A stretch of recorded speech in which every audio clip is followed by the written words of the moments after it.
Readers typically comprehend text less effectively on screens compared to reading the same content on paper. This holds true across a wide range of age groups, and the difference is far from negligible. It's consistently observed from elementary school all the way through university.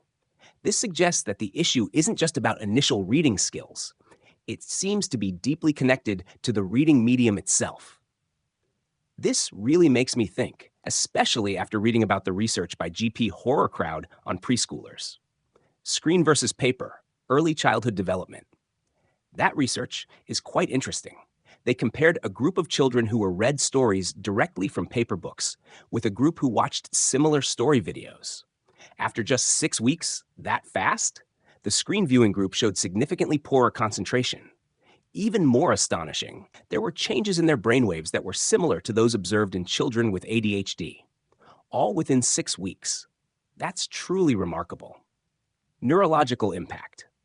Delving deeper into the neurological aspect, another study by Horace Krauss used MRI to examine brain activity more closely. The results indicated that children who spent more time reading paper books had stronger connections between brain regions that process language and those that control cognition.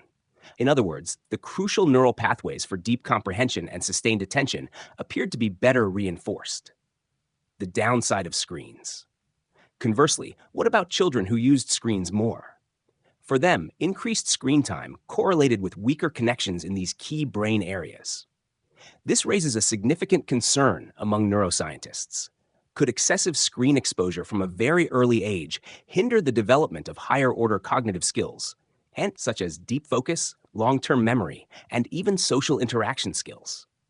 These changes in brain function and learning outcomes might suggest that our physical interaction, the act of holding with a page or a screen, also matters. Eye tracking and comprehension. Exactly. There's a fascinating study that tracked the eye movements of university students. The group reading on paper tended to read more thoroughly. They'd often skim, then return to important sections or reread parts they didn't quite grasp. That makes sense. In contrast, the group reading on tablets tended to skim straight through, almost like following a straight line, rarely going back to re-examine anything. And the results? The results were quite shocking. Even with the same amount of reading time, the paper reading group understood the material significantly better, with a 24% difference. 24%? That's a lot. Yes, that difference is comparable to getting an A versus a C+. The only variable was the reading medium. Wow, cognitive load.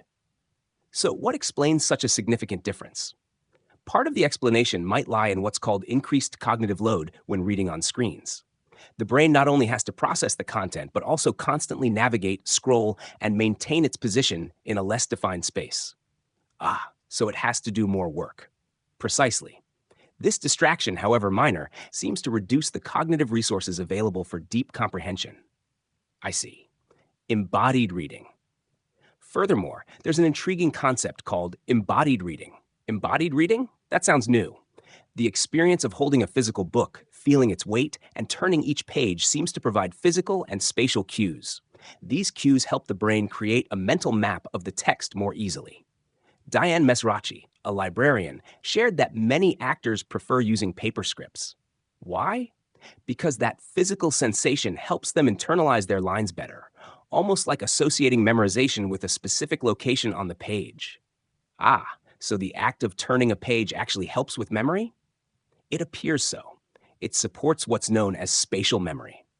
Screens, with their continuous scrolling and lack of clear physical landmarks, tend to encourage skimming and keyword searching, rather than sequential reading and deep information processing. Conscious choices in a digital world.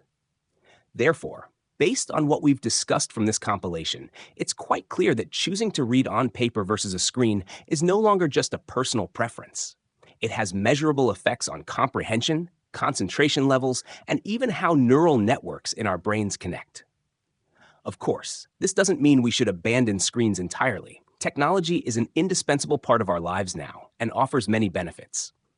Absolutely. The key takeaway here is the need for awareness. We need to recognize these potential impacts and make deliberate choices about our reading medium, depending on our reading goals. So, a question worth pondering is, How can we design our reading experiences to combine the strengths of both formats, to protect and nurture deep thinking and true understanding in this increasingly digital world?